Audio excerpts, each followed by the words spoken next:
What's going on, everybody? Welcome to the Bituation Room podcast live. I am your host, Francesca Fiorentini. Bienvenidos. ¿Cómo están todos y todas y todequis? Hope everyone is doing well. We have a jam-packed show. Comedian James Adomian is here, back at long last.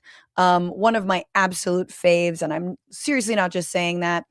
We are going to dig into, yes, Hasangate and the FBI subpoenaing Hasan Piker and Medea Benjamin of Code Pink over their humanitarian trip to Cuba. We're going to talk about my theory as to why they did so, and it has to do with Elon Musk and Elon's baby mama, SpaceX, will be going public very, very soon, and Elon may in fact be a trillionaire come June, just in time for Pride.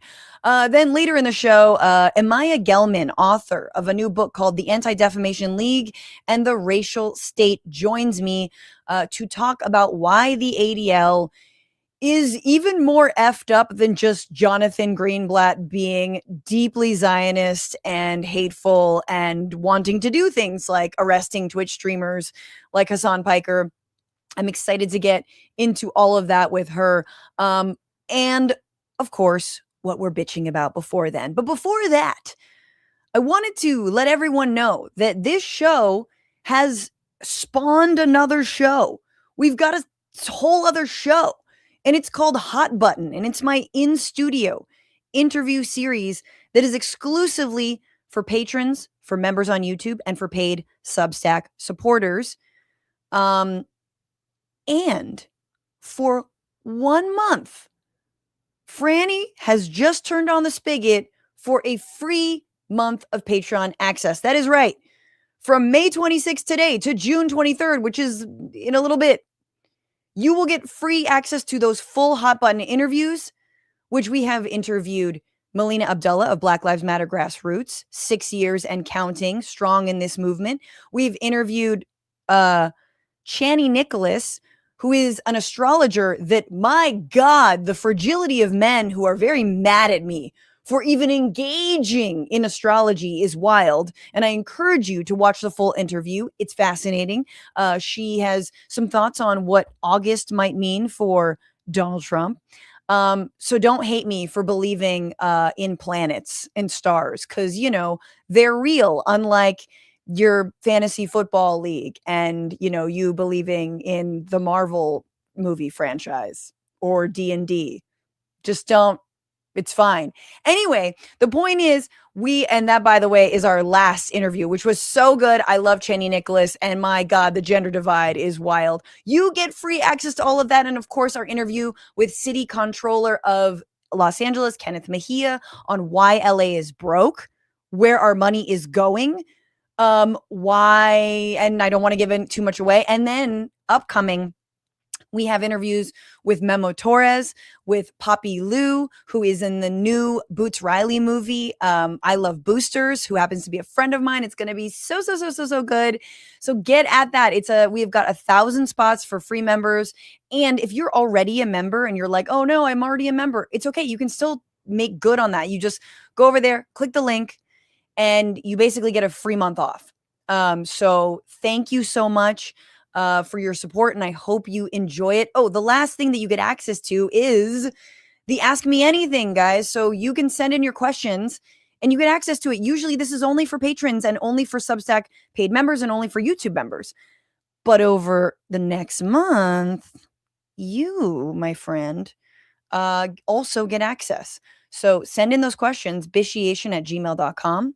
And we're going live. That is going to be next Tuesday, because the final announcement is next Tuesday is the primary here in California and in other less important states. The point is, I'm not going to do a live show on Tuesday. I'm going to do a live show on Wednesday, June 3rd. And on June 2nd, I'm going to do that AMA. So send in your questions now, and we will do the regular show on Wednesday. Anyway, that's all that. And yes, if you join annually, you get a free mug, you get a free shirt, all the things. All of our new cute Abolish ICE shirts, on and on and on and on. There are many, many reasons. Our mug finally came through. And again, it's hefty. It's like a good mug. It's a defensive weapon. Anyway, and we support. It's an iron dome of a mug. Let's get into it, guys. So much to talk about. This is What Are You Bitching About?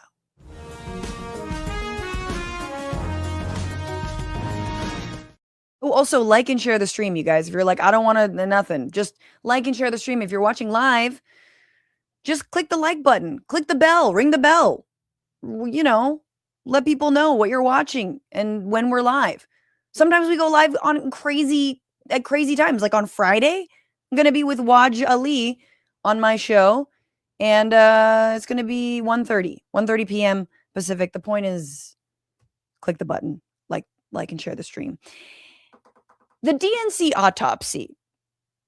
The DNC autopsy, which Ken Martin, the head of the DNC, narrowly the head. Remember, there was, thoughts on having David Hogg, a young activist who wanted to be a co-chair, or I think was a co-chair at some point. There was efforts to have a different person in that seat than this guy, Ken Martin. And I'm not remembering exactly who the front runner was, but it doesn't matter. Ken Martin, in part, ran for this DNC chair because he wanted to be transparent with Democratic voters. And as it turns out, he has failed at that job because the DNC autopsy, he refused to release for weeks and weeks and weeks. That, again, is the autopsy of why the hell Kamala Harris lost to Donald Trump, who literally wasn't trying. He was really just like freelancing. It was wild over there in 2024. Why we spent so much money on putting Kamala Harris's face on the sphere. Why, when text messages came in with concerns about Gaza, those people were put on do not text lists.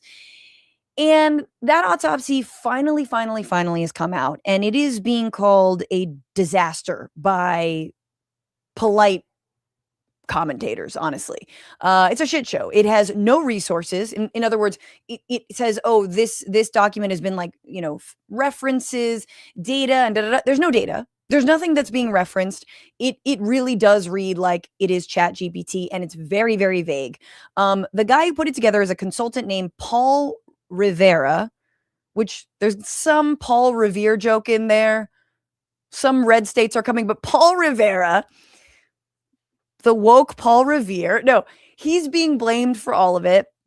And in fact, what it finds, some of the very lightweight findings, like, hey, Kamala Harris should have relied more on polling, actually runs counter to what the director of the Kamala Harris and Joe Biden campaigns were saying, which is that they relied too much on polling and too much on A/B testing and, all the focus group bullshit, and not enough on, just like being authentic. And so anyway, it is wild.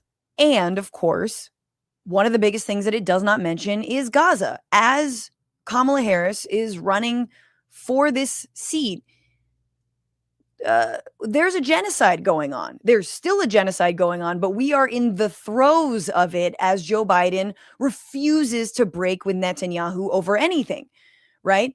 And Kamala Harris says, I'm working tirelessly for a ceasefire. And now we know behind the scenes, and given the many State Department resignations over this policy, there was no tirelessly working behind the scenes for a ceasefire.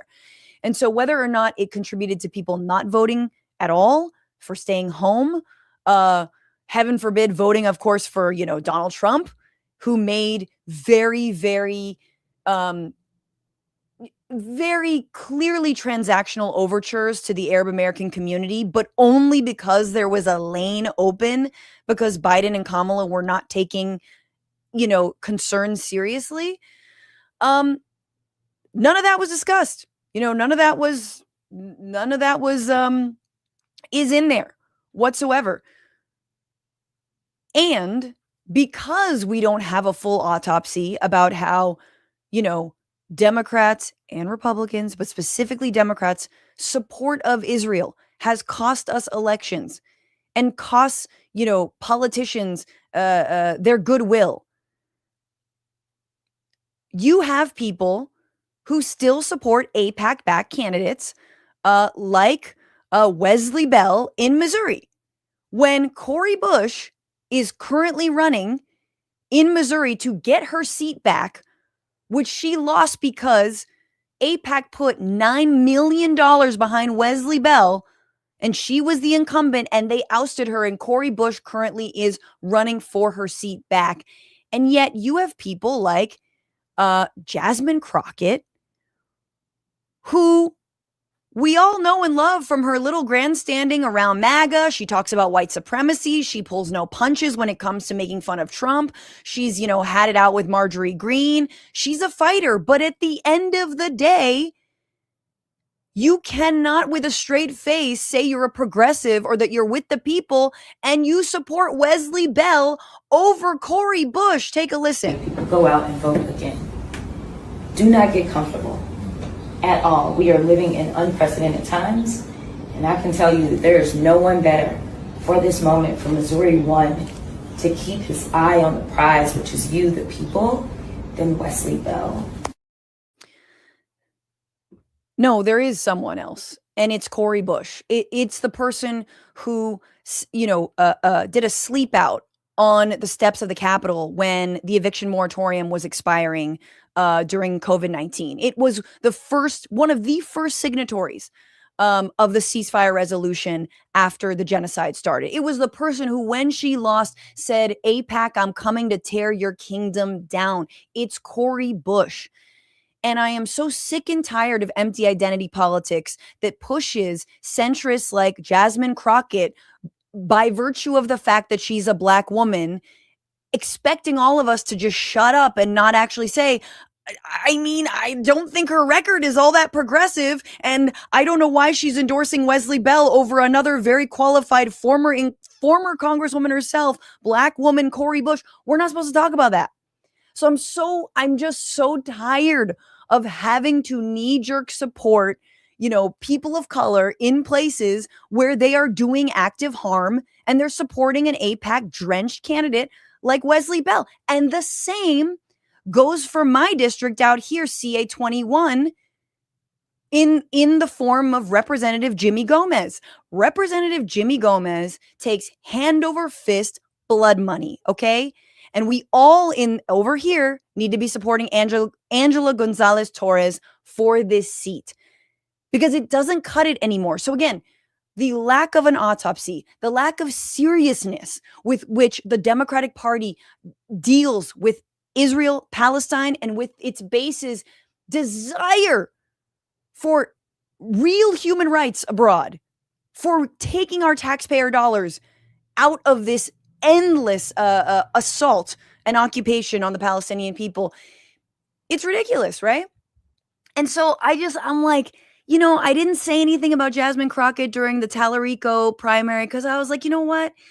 The same kind of thing when I talk about Graham Plattner versus Janet Mills. People want to, get all crazy about how I'm a Nazi, I'm a terrible person, I don't support people of color, yada, yada, yada. And I was just like, you know what? Let's leave it to Texas. Let's leave it to Maine. They happen to go with the white boys, that's fine, but they also happen to go with the white boys that are talking about the 1% versus the 99%. They're talking about corporate power. They're talking, at least in Graham Plattner's case, talking about genocide. That's working over in Maine. But then when you really have these squarely like, oh, you want to be woke? You want to be woke? We support Cori Bush, the real intersectional wokies like me support someone like Rep. Cori Bush to reclaim her seat. So anyway, I'm just tired.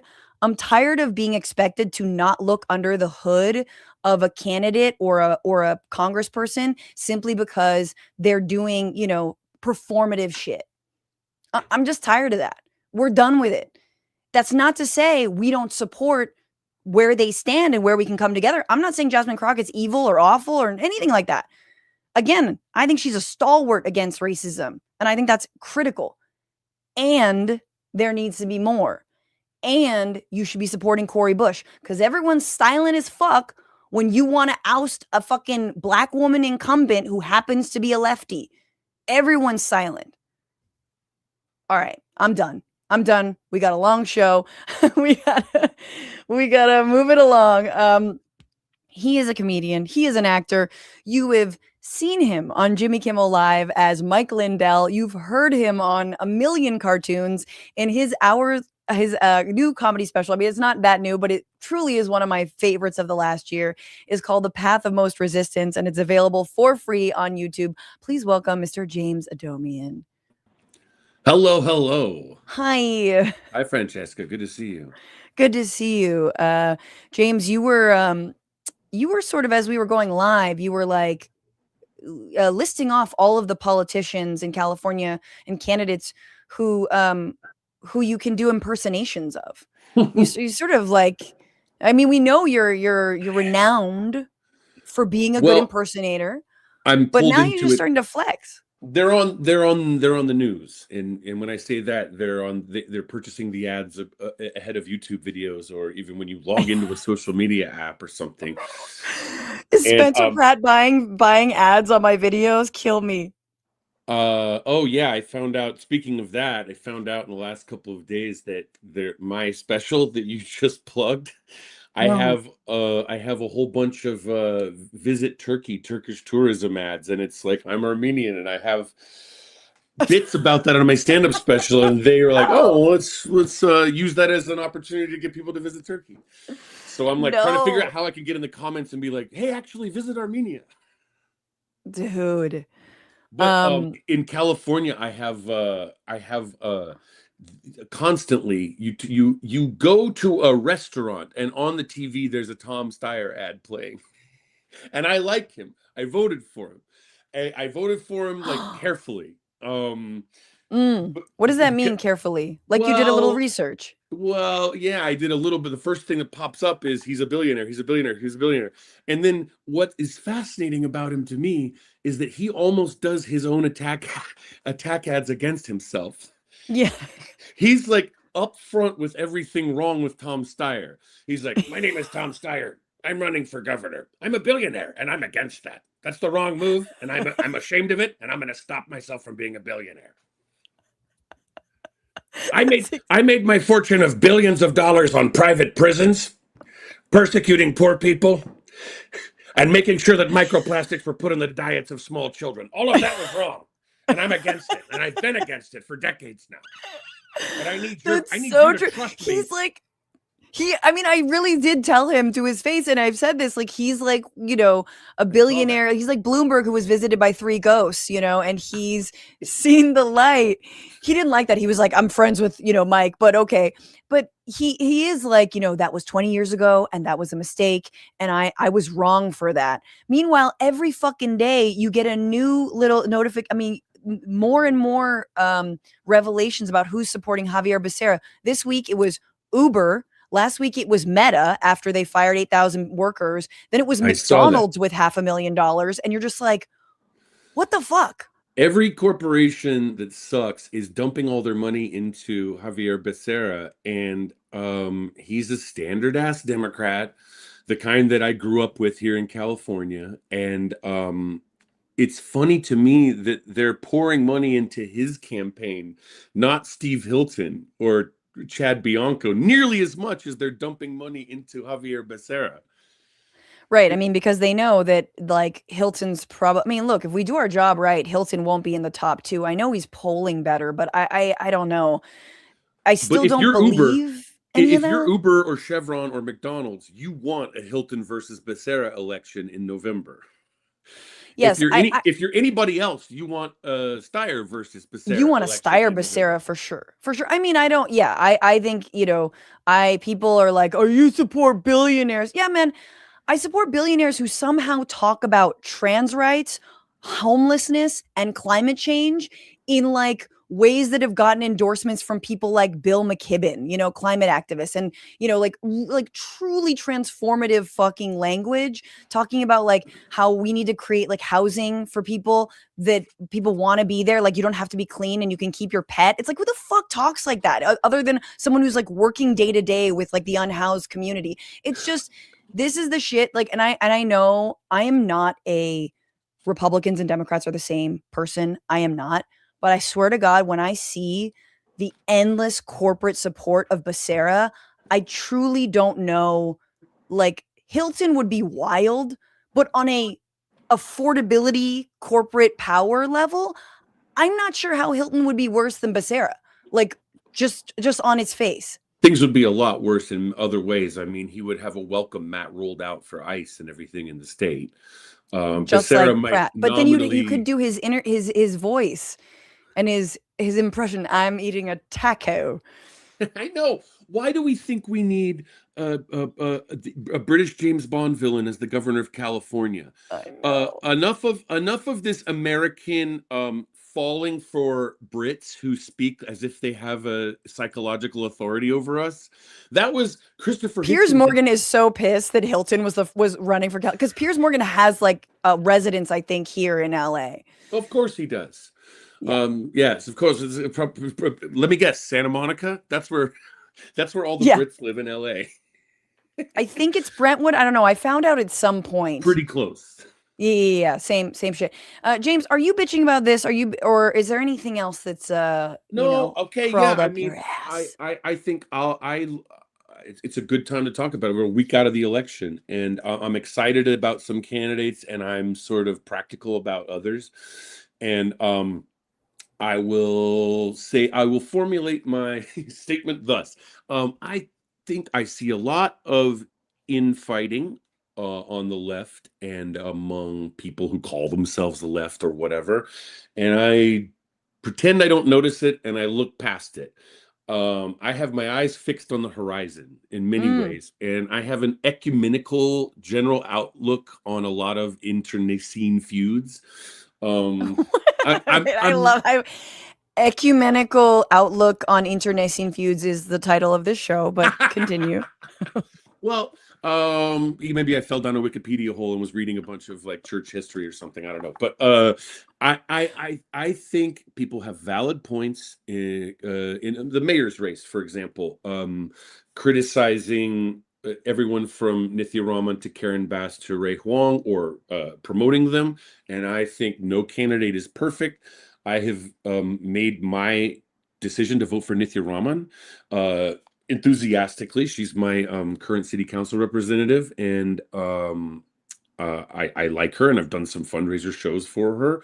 And but I'm not gonna participate in the arguments with people and like shout back at people who are voting for Ray Huang or even Karen Bass. I think I don't like vote shaming.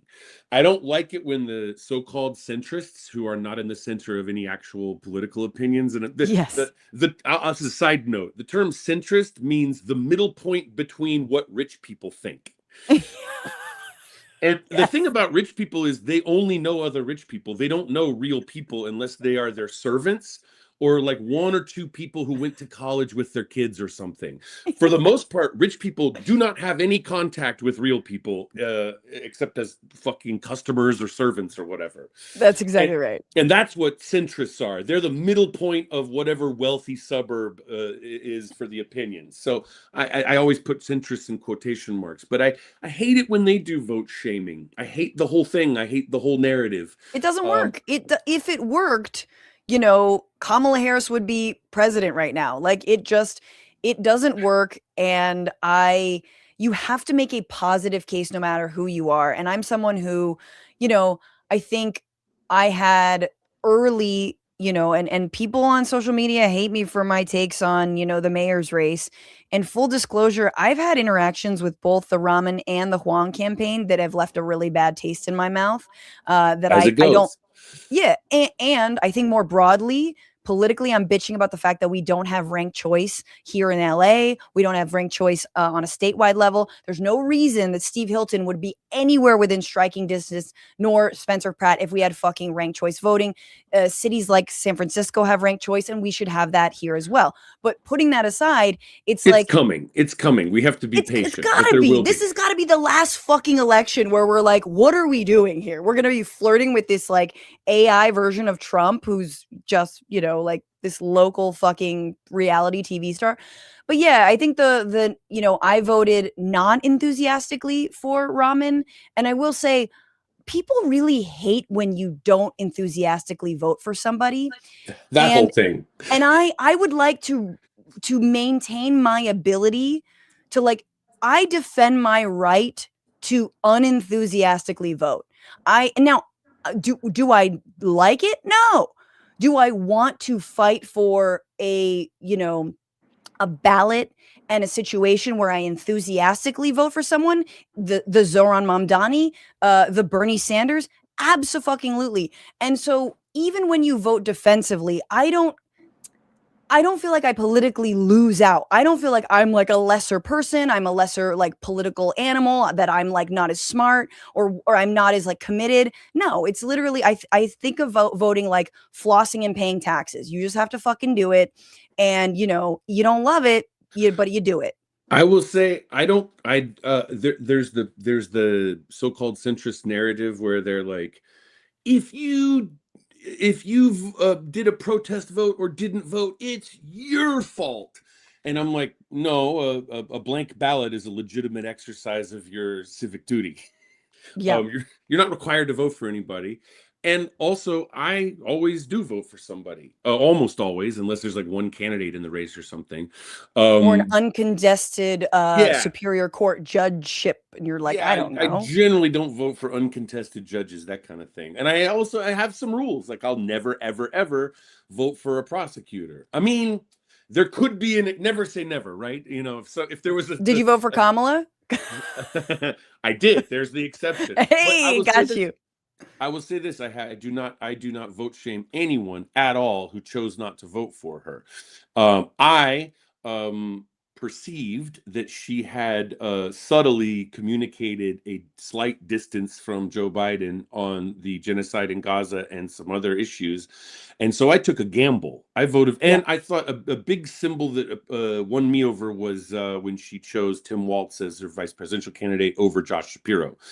If it had been Kamala and Josh Shapiro, I would not have voted for her. But I saw the Tim Walz choice as a positive sign, so I took a gamble. But it's not my place to yell at millions of people that they're wrong. That's the same as, to me, yelling at clouds for not being symmetrical the way you think they should be. I can't stand when someone's worldview is, you should think like me, and then B will go on from there. And it's like, that's not how anything works. I think a lot of the centrist vote shaming I see is like, if it applied to any other kind of marketing, it would be a disaster.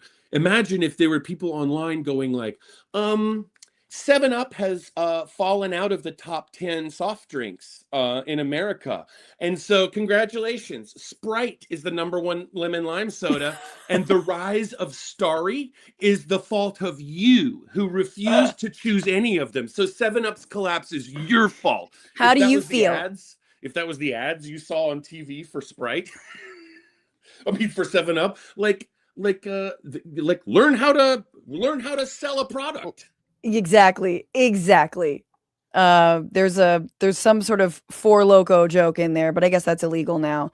I see it. Bernie would be, what's Bernie's drink? He's the like Dole pineapple juice in a can of a candidate. It's like, look, for far too long we need to come together in the interest of radical decaffeinated coffee drinks. He's the Celsius. What's that drink? I do not support energy drinks that are artificially tainted with taurine and other artificial supplements. We can have some grapefruit juice and get down to brass tacks. Oh, okay. We got to get into our stories, which actually has a lot to do with vote shaming. Before we do, many things happened this week. Another time traveler is down. Was killed as a 21-year-old opened fired outside of the White House, and was then killed by Secret Service. So, they keep trying and they keep coming for them. Trump refused to attend his son, Don Trump Jr.'s wedding. This is a marriage to, get this, a Palm Beach socialite and daughter of a Palm Beach banker who was friends with Jeffrey Epstein. Right. Amazing. Yeah. Maybe that's why the wedding was in Florida or in the Caribbean somewhere. I forgot. I don't care. But yeah, but he didn't I don't know, but I do know that, yes, she's the daughter of this like this Palm Beach banker, and that Trump was like, I don't know, he'd like me to go, but I won't go. Amazing, amazing stuff. It's hard to sort out the invitation list for a wedding that is anywhere involved with the Trump organization in South Florida, because you got to be like, well, do we seat the known child predators at the same table as the genocide guys, or should we have them on opposite sides of the ballroom? Like, imagine the seating chart of that. So difficult. What about the people we have released who were on the Epstein list and in the flight logs and photographed at his mansion versus the ones whose involvement we censored? Should we seat them at the same table or no? It's all people pretending they don't know each other and have never met. So there's a lot of like, hello, oh, good to meet you on camera. Yeah. Never knew this person. Yeah. The GOP took an early Memorial Day recess after there was internal turmoil, surprisingly, over Trump's anti-weaponization fund, this $1.7 billion fund for, these sad boat dads who stormed the Capitol. The unconstitutional treason fund. Yes, to pay off the traitors who attacked the Capitol. I mean, the news refuses to say treason and traitor, but they should, obviously. I mean, but if we did that, they'd come after us. Yes, but you should still become a comedian. You should say something that's honest once in a while. Indeed. Thomas Massie lost his reelection bid to Trump and an AIPAC specifically in the most expensive primary ever, while a fuck AIPAC Justice Democrat candidate, Chris Robb, won his primary in Pennsylvania. So for me, James, it's fascism. Look, it's fascism versus socialism, people. Buckle up. That's what it's looking like. Zuckerberg. I'm glad that Chris Robb won in Pennsylvania, and I think that there's very briefly, there's a really good opportunity in this country if we don't have a two-way election in the 2028, that Thomas Massie or someone like him runs a Teddy Roosevelt-style 1912 campaign and makes Marco Rubio come in third place. That's my hope. He does have like the haircut, I feel like. Doesn't he has kind of the Thomas Massie has a little bit of the Roosevelt haircut. Maybe I'm misremembering. You're very right. I think we could have a redo of the 1912 election in the best way. Okay, immediately Wikipedia is that. Zuckerberg laid off 8,000 Meta workers while also announcing their jobs will be replaced by artificial intelligence, which means for the first time, he will be the guy with the most riz in a room. And that is with the personality of a ThinkPad, which is what he has. But I get it. Like, that, you got to get people down to your level. And finally, Zoran Mamdani is giving out $50 World Cup tickets, James, of all the things that he's rolling out. This, to me, is the most enviable. $50, you have to enter to win, but like he promised he would bring down the price of a World Cup ticket, and he fucking did. What does he have a box seat or something? No, he probably does. Are some of the matches happening in New York? Because I know a lot of them are in LA. I think they are, and I will say that he also was like in the seats at the Knicks game, which they just swept their whatever the fuck. He was not courtside, so he is truly a mayor of the people. But for everything else, this is the week where.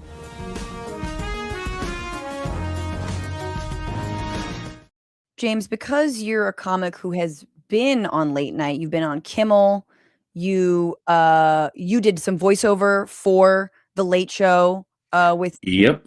And my career began back in 2005 on the Late Show with Craig Ferguson.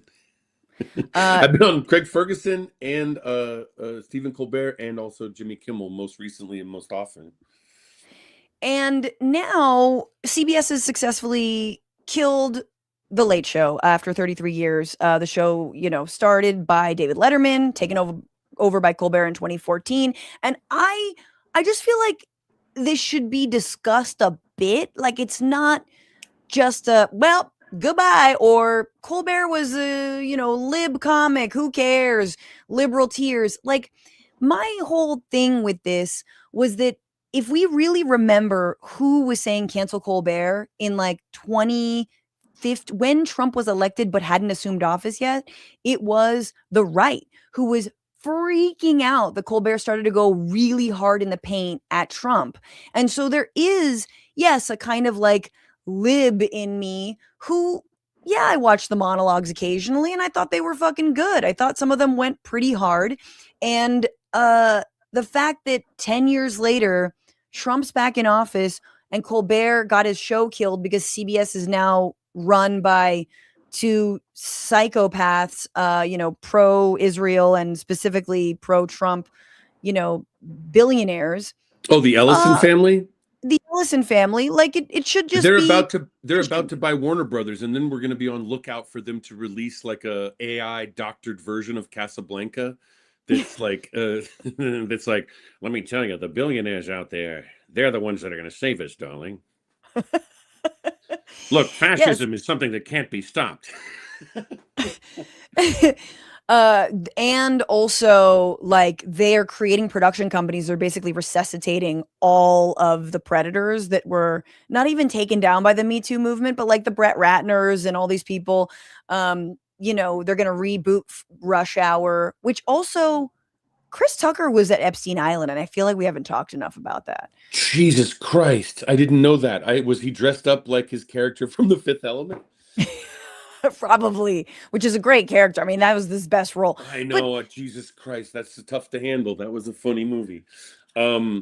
So this is, I'm like, I don't know what to make of this. We can talk about what's replacing Colbert, because I think that's also kind of an interesting wrinkle. Byron Allen. I've also been on that show recently. So with Byron Allen's show, Comics Unleashed will replace Stephen Colbert's time slot, and he insists on multiple outlets, and he's done this for months now. There is, quote, no politics on his late night show. Now, it's also important to know Byron Allen is a billionaire. He's very self-made. Like, he made good investments, whatnot, like, good for him, but he's a billionaire. And his whole thing is he's actually been leasing the time slot from CBS. So he's paying them for his slot. Now he'll have, I think, 2 hours. So like the 11:30 and the 12:30. Comics Unleashed host, whose comedy talk show will take over late night with Stephen Colbert, says no politics. No politics. That's it. You come, you laugh. I created the show 20 years ago, and we're about to have our 20th anniversary this fall, the 20th anniversary of Comics Unleashed, 20 years of laughter. We've had 1,000 comedians, every shape and size, you name it. I want to bring people together using comedy, but no making fun of our current state or the world or the billionaires, or how they're going to grind us all up into jet fuel or anything like that. No, the best laughter is when there's nothing topical, he said. Nothing topical. We don't do anything that's racist or sexist or anti-Semitic or homophobic. Just be funny and don't offend. Yeah. I think in the time that the right-wing comedians are being artificially famed and accelerated by the billionaire-owned algorithms, that's almost like a bold stance. Because he's like, well, I won't be driving everything towards anti-woke fucking real man comedy the way that the algorithm. If you watch a video of a sunrise on YouTube, the recommended videos are going to be like true man tells you what's up at dangerous comedy show. I will say this, I've been on the show and I did a political bit on the show. I just had to I had to do it slightly different than I would on a stand-up bit. I did a pretty edgy bit that I'm currently in my stand-up act. I did it sitting down around the panel, the way the Byron Allen style. You can see it. The clip's out there where I talk about how my career has failed. So I'm at the point where I'm going to make the jump to a right-wing podcast, bro. And they didn't make me take any of that out except like the F words, And yeah. I do this whole bit where I do like a right-wing podcast, bro. And he's like, you're listening to the alpha male, beta male podcast. We teach alpha males that they're dominant in society, and the beta males are there to serve the interests of the alpha males. And I'm like, oh, this is familiar. I've been here before. They're stumbling on the tops and bottoms from the other side. This is just that's amazing stuff. That's a great bit, and I'm glad you were able to do that. And that's the other thing about Byron Allen, is that he has put up like friends of mine, ours, like colleagues who aren't like super mega famous, to do their bits around. Yeah, it's like a round table. And again, Byron, I'm super available, but also I tend to do some political things. I guess I just feel like does feel like a little bit of a layup for the right to have someone who's like, nothing's going to be political, but I wasn't reading it from your angle of like, okay, but it also could swing the other way. This could have been taken over by like a Rogan sphere adjacent It could have person or been. whatever. It easily could have been. And I would say you're not wrong. I don't disagree that the angle of no, politics is not how I would do a TV show, but no one's ever offered to let me do my own TV show. I keep trying, but I would do something very, very dangerous. I would do something that looked like SCTV meets Bill Hicks if I had a TV show. But I do also look back to the Hays Code, I believe, from the 1930s. If you look at the movies and so forth, Mae West and Betty Boop and the Marx Brothers before the code, very wild. There's all kinds of like gay references and both straight and gay sexuality that shows up in films before the Hays Code goes into place. And then afterwards, it was this what do you call it? Self-censorship that Hollywood studios did, where they, banned all this kind of like sexual and progressive innuendo. And it's very interesting to watch the Marx Brothers before and after the Hays Code, because then they still are anarchic and dangerous and pushing the boundary as much as possible after they're not allowed to do and say certain things. They just have to do it in wordplay and code, and they made it work. And so we're sort of going back there. You're pining away for old Hollywood in that sense. But old Hollywood. I know. If I still watch TV, I would probably have Turner Classic Movies on a repeat until the Ellison family yanks that down. No, they definitely will. Well, theatrical releases are going away because of the Ellisons. As well. But we'll all, the crucial thing is, I think, as much as possible, the billionaire power exists because we all have phones. And the more you get off apps and get off phones and even have a screenless Saturday or a screenless Sunday as much as possible, or a disconnected screen like a movie theater. Don't you think if Steyer loses his bid for the governorship, he should hire us as part of his network and give us our shot? That to me is like good pitch. Like that's yeah, man. Hey man, give me a show. No, but for real, like I like that the left-wing power play is, I hope you lose the election so that then I win. Absolutely. I already asked him to become a patron of my show. I do not accept. Smart. I'm glad you did that. Yeah, has he yet? No. Now I made it free for a month. What am I doing? No, I think it's, look, if Byron Allen, and I don't know his politics actually, he feels a little Republican coded to me. But maybe not. Maybe we're in this moment where we're like, again, I'm voting Steyer. We're like relying on the benevolence of a good billionaire, a billionaire that isn't a raging piece of shit, which is a sad place to be.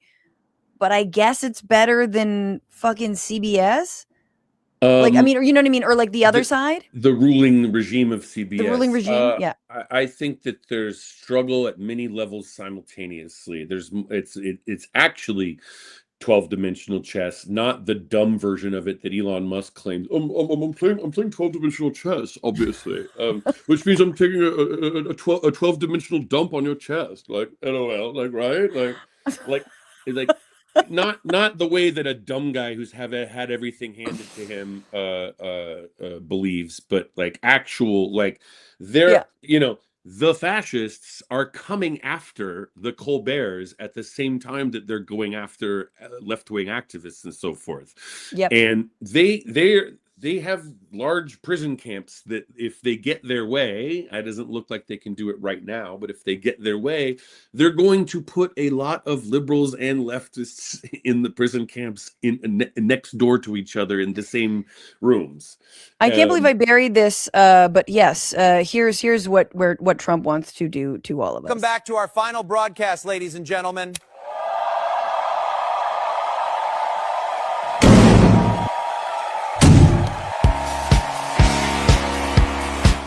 that out.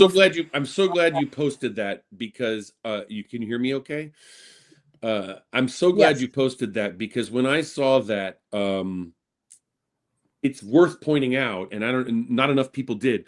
Trump is physically incapable of lifting up Stephen Colbert and throwing him into a garbage dump. It requires AI to make that joke. He is Yes. not physically fit enough to do that. I like That's how they he also wishes he used, could. they use like 2015 Trump too, where he's like a little chubbier. It's like pre-Ozempic. He's a little chubbier and he's like tanner and he's got more hair and he's like, I don't know. It's the old Trump that they use for that. But yes, that was the video of an AI video of Trump throwing Stephen Colbert in a trash can. So I guess, MAGA wins this round.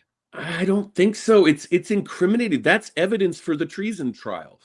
I mean, I believe that there should be a Lincoln-esque prosecution of this billionaire MAGA Heritage Foundation cabal that took over the country.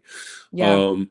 I think everyone who's ever worked at the Heritage Foundation is an internal traitor to the country, and should be tried as we almost tried the Confederates after the Civil War before Lincoln was assassinated. He was headed towards prosecuting and trying a bunch of Confederates for treason. And I think we should just exhume them also and try them just for old time's sake. I mean, we do need a new reconstruction in this country. So that video that Trump posted is in itself conclusive, decisive evidence that he violated explicitly, publicly, loudly, and intentionally the First Amendment. He took Stephen Colbert off the air because he didn't like his comedy. It was not whatever bullshit arguments they have that it was actually them doing it for this reason. And it wasn't profitable. He did it. He did it. And I'm not so stupid that I have to believe that it was an internal organic decision. And Absolutely. That can be used at the treason trials for that whole network of people. Now, the problem is that Bernie's going to oversee, right? Whoever I'm predicting, if someone's running for president, they're not going to be able to run on, I'm going to have trials. We would vote the fuck out of that. Anyway, we got to move on. We have to move on. But yes, I feel like that would be a winning message. It's got to be a dog whistle, like a good dog whistle for the left. There has to be a candidate who knows how to suggest it without saying it. So there's not something coming back. It's a good transition because you always a little bit hide the ball when you're doing real revolution, as in Fidel Castro, who also wasn't openly communist when he was, trying to, galvanize the masses to vote for him, not vote for him, do the revolution, which was a long time coming. But he was then, when he was in power, was like, I'm a communist, and here we go. Let's absolutely make Cuba a place where there's literacy and there's food, and like the rich stop starving us. So let's talk about this because a few days ago, God, when was it? Over the weekend, Friday maybe, Saturday, the FBI has subpoenaed people who were on a convoy to Cuba that was a humanitarian trip, which is legal under Cuba travel restrictions, U.S. Cuba travel restrictions. If you go in support of the Cuban people, quite literally, that's what you can do. You can't go as a tourist, but if you support the Cuban people, you can go visit. If it's a humanitarian mission, you can go visit. And dozens of creators, journalists, even comedians I know went on this Nuestra America convoy. And one of them was Twitch streamer Hasan Piker and director of Code Pink, Medea Benjamin. Medea Benjamin, I believe, is gone many times, but she led an entire delegation. And Hasan Piker has now been subpoenaed. There's a request for information regarding the financial, logistical, communications and information about that trip, which is incredibly politically motivated, of course. This is at a time when the U.S. is looking to effectively coup Cuba. It's starving Cuba of oil. The sanctions are ongoing. And Cuba has not received, I believe, a single barrel of oil since I think February, when the Russian oil tanker was able to get in like 100,000 barrels. They're down to like an hour of electricity a day. It's fucking dire. And so you should, of course, investigate Hasan Piker over this. Yeah, I think that is, they're not going to win in court, but then again, the internal unconstitutional treasonous regime has they have a fake unlawful Supreme Court, so who knows how they'll do it and what they'll do. I suspect that it's a move to intimidate people.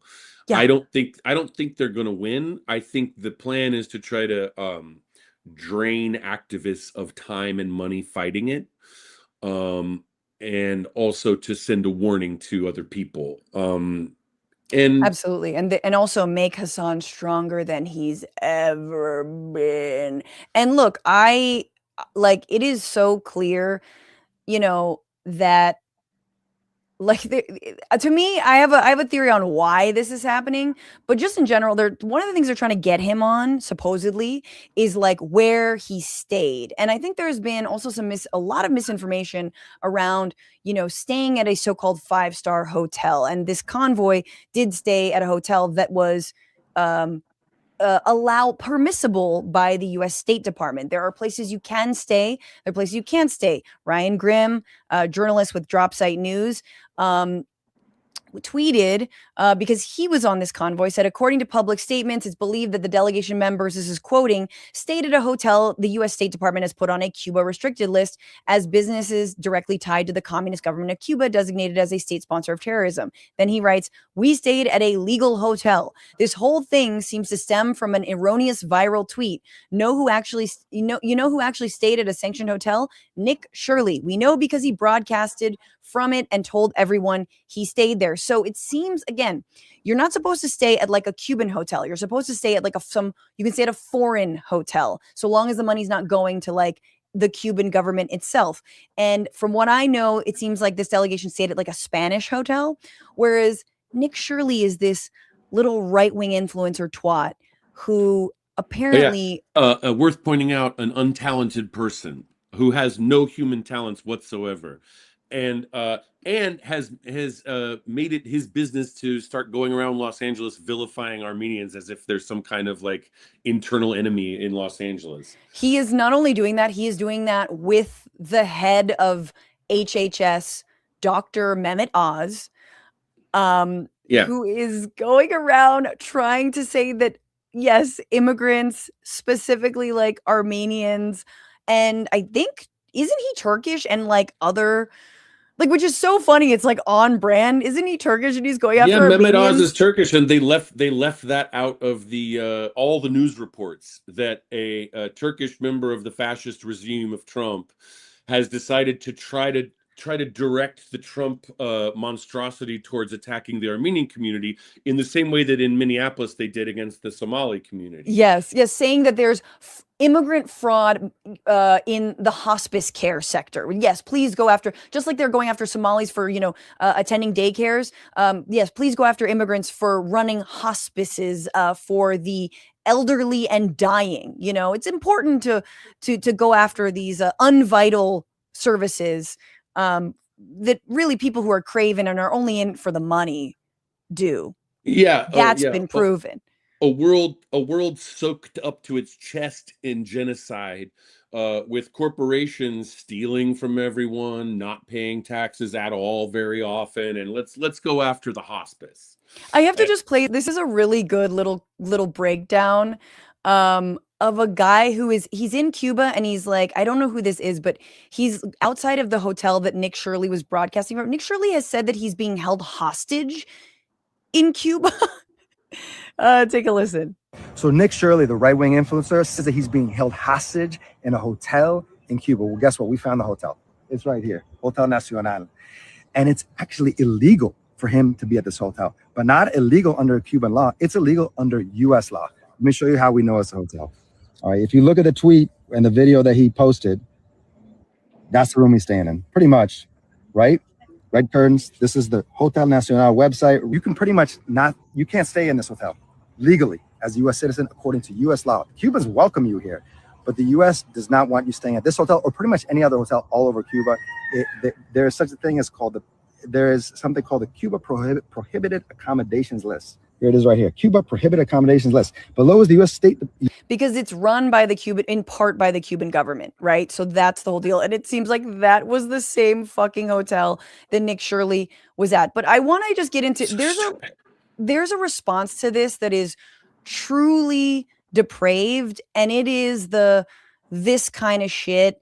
And Jasmine Crockett happened to like or respond to this tweet, this little TikTok, but there's a series of TikToks and commentators from, I would call them Blue MAGA, who are relishing in the fact that Hasan was subpoenaed. So federal officials now want to speak to Hasan Piker. He has to actually go and address them in person. I mean, Kamala would have never. That's what you get for telling people to vote third party or not vote at all. Well, there's some vote shaming. There we go. So here's the vote shaming. The idea that Hasan didn't encourage people to vote for Kamala Harris, which on its face is a lie. This is a dude. And again, you can I'm not here to fucking glaze Hasan. Okay. You can watch his stream. You can watch his shit, but he was the one wearing a Harris Walls hat during the, when Walls jumped in to your point earlier, James, he was also excited. He was like, all right, this is showing some, signs of the base. He was at the DNC covering the fucking DNC, and they kicked him out of it. He's there. He's got his cameras. He's covering it. They kicked him out because he mentioned Gaza. So he wasn't there to dunk on them. He wasn't talking shit about Kamala. He was just mentioning Gaza. And so the idea that Harris would have never and that this is what you get is truly despicable behavior from, I think, some libs. I think he's done a great job speaking about the genocide in Gaza and then reaching out to help the people of Cuba in totally legal ways, following the ridiculous, insane, dumb laws of the United States when it comes to Cuba and so forth. And I think he's being attacked as to set an example for everybody else, but also the Democratic Party is so dumb for playing this game of stage managed Academy Awards style conventions. No, I go back to a raucous caucus where every issue is figured out, and that there's a dark horse candidate because they can't agree on who should be. Oh my God! Tell me, 2016 was so incredible. I was there on the primary, on the floor of the DNC, and it's Bernie, Hillary, Bernie, Hillary, literally going back and forth. And it was, you know what it was? It was democracy. That's what it felt like. And we need to fucking get back to that feeling of people having differences of opinions within this so-called big tent. But again, and I'm sorry to bring her back up, but here's Jasmine Crockett putting a fucking eyeball emoji after that, video we just watched and listened to, which is really disrespectful. It's like, oh, look out. I guess he didn't. And it's like, please stop with this shit, because we're all on the same side now. But if you want, I don't know. It's truly disgusting to see people go after Hasan, and it is because of his fucking politics. I'm sorry. It's because of his leftist politics. He's doing good work, and he's being persecuted for good work on this time. I don't know him, but he's doing a very good job there. And I liked Jasmine Crockett, and I wanted to like her, and she has disappointed me and a lot of people over and over again, campaigning against Cori Bush for no good reason, and then that kind of thing. And it's she's a talented person at talking shit in a congressional hearing. Yes, and I liked her for that reason. But I mean, there's many other. But that's exactly the limitations of people who are Kamala would never. It's well, Kamala didn't win, dude. So what? And that's not on voters. That's on Kamala Harris. That was on Kamala Harris. And if you want to really, let's blame Joe Biden.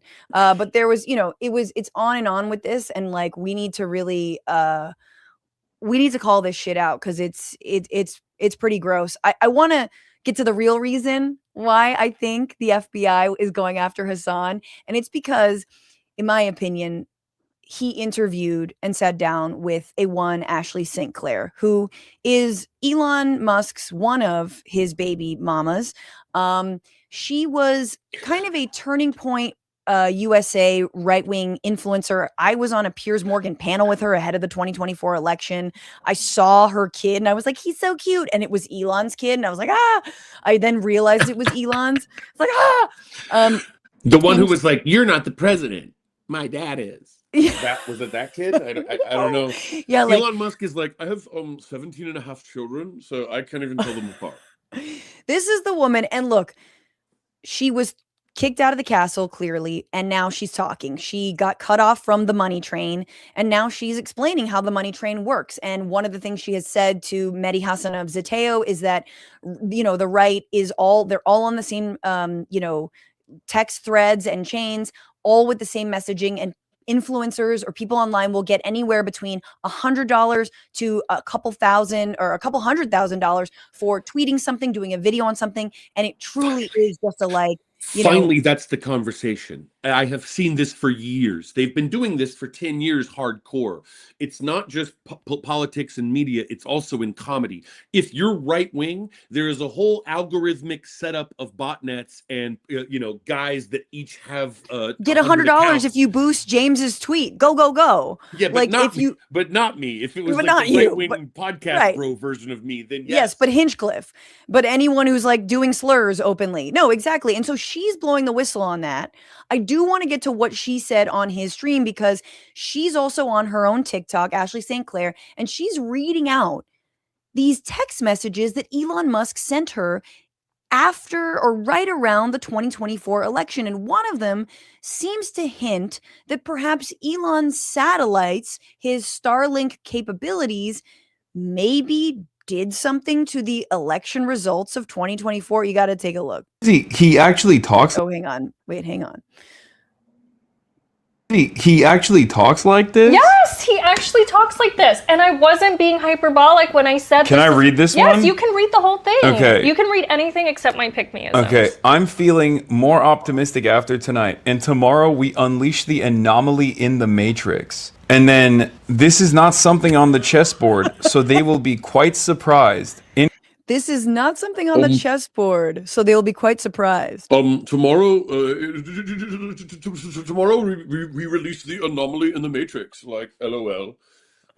He thinks, Elon Musk thinks that he is in like an Isaac Asimov story. Like he thinks he's in the cover of a paperback Isaac Asimov story. I don't know the reference. You're way too highbrow for me, James. I'm out here in the Cardi B lyrics going like, is she back with Stefan Diggs? But thank you. Yeah. So he does talk like this. The anomaly in the Matrix. An anomaly in the Matrix. Like what the fuck? What an idiot genius he is. He thinks that he's in a science fiction story. Okay, listen. Air quotes, lasers from space. Yep. Wait, let's go back. Lasers from space. So they will be quite surprised. In air quotes, lasers from space. What? And you made a joke. It was a Marjorie Taylor Greene joke. Yeah, you made a Jewish space laser joke. Is it finally a focus on the Jewish vote? And he laughed at it. And then I have over 10,000 lasers in space right now. So he doubles down and says I have over quantifies 10,000 lasers in space right now. His number of space lasers. So he did say that stuff. And then, so in conjunction with that, then he's sending me the internal data from AIPAC, where he's like tracking the real-time Delta vote metrics. He has like the cash prizes as incentives. Like it was... Yeah, it wasn't that illegal. I don't even understand how that was just like allowed. But I guess you... Okay, so Hasan's like, I don't even understand how that was allowed. Remember, by the way, we dug into it a little bit. Nothing came of investigating the America PAC. Secretaries of State in Michigan and North Carolina were investigating it over allegations that its register to vote websites were actually misleading users in battleground states and harvesting their data. Nothing came of that. The Philly DA sued Musk and America PAC in state court to shut down those $1 million giveaways as an illegal lottery, but Elon's legal team successfully moved the case to federal court, which essentially killed it. Nothing came of that. And then he's bragging about to his baby mama about having 100 lasers pointed at the US. I'm not a 2024 conspiracy theorist until now.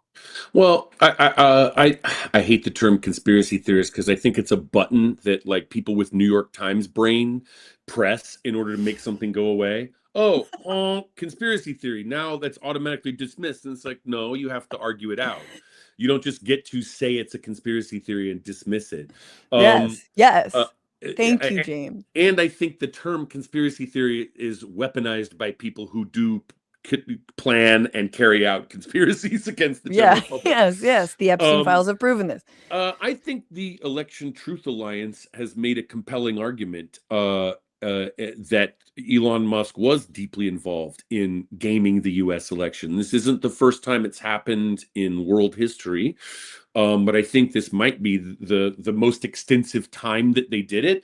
And I do think it's you'd have to have a massive investigation by a legitimate government, which we don't have now. Too bad. Which it can come in the future, or you'd have to have a massive release of Josh Shapiro and Vice President Wesley Bell run in conjunction. Once Andy Bashir and Jasmine Crockett, like once Cory Booker, this is why the libs hate Hasan, because Hasan is trying to get us into a place as a big tent party where you have actual fucking fighters who are going to do things like trials, who are going to do things like investigate the 2024 election, not do the Obama, let's put it all behind us, no need to, take anyone to The Hague or investigate war crimes in Iraq. No. Like, that is why they fucking hate him. It's almost too late, because the times that the liberals had power, they did not go after their criminal enemies for the crimes they had committed against humanity and against democracy and the rule of law. They were like, well, let's all come together. And then the right wing, it's 20% of the country, by the way. The right wing is capped out with a ceiling at 20%. That's the actual votes they get among the population. But then how come there's so much red in the map? Because many people don't vote. Millions and millions and millions of people but don't that vote. Farmland deserves a vote. Every blade of grass. But I think that the Election Truth Alliance has made a compelling argument, and it's worth following their work along this. And I think there should be huge investigations, or if there's a release, authorized or unauthorized, of internal documents about what happened, I think it's great to find out what Elon Musk was bragging about in his illegal operations. And just to say, like, we'll talk about it when it happens, but SpaceX is about to go public, y'all. It's gonna make Elon a trillionaire, and 60 to 69% of the company's value is because of Starlink, which again I'm 69, lol. I knew you were gonna do that, right? Like Doge.0, lol. It's not your rockets which keep exploding, as you know. It is the broadband for rural places in America, or swing states and swing counties, that is really the value of Starlink. So the shit needs to be examined top to bottom, left to right, endlessly. And I think, from what I understand about going public, if it does go public, I think we can have more oversight as taxpayers, as people, as the government, than if it were to remain a private entity. So that's another thing to note and put a pin in for later. I think there's a terrible irony too, that Kamala Harris very well might have won the election legitimately if it had not been interfered with. It remains to be decided if that's the case. Maybe historians from a future civilization will figure out what actually happened. if it's not all ruined in our lifetime. But you shouldn't have a campaign that is within the distance that can be stolen. A But this is what. populist left-wing candidate would win supermajorities, Franklin Roosevelt style supermajorities, Yes. which are beyond it's out of theft range. You should be running campaigns where even if they do game the election, you still win with a big majority. I agree with that, but I also hate that we are constantly in a we have to overwhelm the steal is like the phrase, like, oh, you got to vote so hard that you overwhelm all the people that have been disenfranchised and have been gerrymandered out of their, democratic right. And you're just like, but you're right. And it's why I can't listen to Bernie speak anymore, because it's too painful to reflect. James, we have to bring in my next guest. Go for it. Please come back. I Please will. tell people where they can find you, listen to you, watch your special. First of all, we were mentioning the subpoena from the FBI and so forth. I do want to say the FBI is an illegitimate organization founded by a fascist, and they killed Martin Luther King and Robert Kennedy and Fred Hampton. Almost certainly were involved in those murders. And so we don't have to pretend that they're a legitimate organization. That's what I want to say personally. You've really politicized this apolitical show, and I thought you were a comic, and I'm not having you back, honestly. Well, I'm allowed to. It's funny that the news can't say that, but I can, because I'm just a comedian. Yeah, my special's on YouTube, Path of Most Resistance. I'm on Linktree. My abbreviation most places is Jadomian. On Blue Sky, on Linktree, on Instagram, Jadomian. And we can find your dates on there? Yeah, there's very few, but I'm going to be in Austin in August and also in Columbus, Ohio. Oh, hell yeah. James, always a pleasure. Thank you for being highbrow and lowbrow simultaneously. It's the best. Thank you. What a dear compliment. Ever. What a dear compliment. It should be. That's my Aristophanes would be very happy to hear that. Highbrow and lowbrow at the same time. You're great. Take care. Thank you, Francesca. Thank you. And thank you all for being here. Let me bring in, I don't want to keep her waiting too long. My next guest, an author of the new book, The Anti-Defamation League and the Racial State. She co-hosts the podcast Unpacking Zionism and is the founding director of the Institute for the Critical Study of Zionism and a longtime activist in New York City. Please welcome Emmaia Gelman. Hey, it's nice to be here. Thank you so much for being here and for waiting in the wings. Appreciate you. Yes, I'm so excited to have you on. And before my partner Matt Lieb could have had you on his show. I hope to get on there. That would be awesome too. Oh, you have to do Bad Hasbara, but I feel honored because like I got you on first, which is like a win for me. Usually it's the other way around. Like I'm having Peter Beinart on soon, and Matt had him on first, and I was like, no, there's got to be someone who talks about Zionism that I get on first. So it is a competition. But thank you so much for being here. You've got this new book, The Anti-Defamation League, which people know as the ADL, Jonathan Greenblatt saying we need to arrest Hasan or whatever, and the Racial State. I guess my first question, having not read the book, eagerly wanting to read the book, but is about the title and the racial state. Why? Tell me about that. Well, the United States is a white supremacist institution, as you probably already know. And that white supremacy, that power starts with settler colonialism, and it's sort of consistent and runs throughout, but it's kind of hidden in the context of claims about respecting rights and liberties and freedoms and stuff.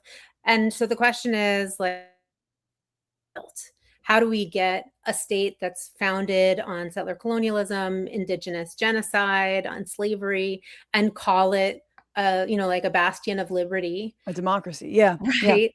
And sort of pretend that we don't notice the rest of that stuff. And so I'm a historian, but I'm also an activist, and I'm a cultural studies person. So, you got to look at like how that myth is built, and like how we get recruited to kind of believe in it and carry it out. And the history of the Anti-Defamation League is that it's a more than 100 years old. It started like really before settlement was complete, technically like the frontier was closed, but the US hadn't even extended citizenship to indigenous people, the indigenous people who remained, until after the ADL was founded. It was founded by white guys. It was like, I mean, we could talk a little bit about it, but they were very intent on being white. And the whole reason that the ADL was formed, and also the American Jewish Committee, was because all these new Jewish immigrants were coming in from Eastern Europe, and they were like, oh my God, these people are too brown and too left and too poor and too religious.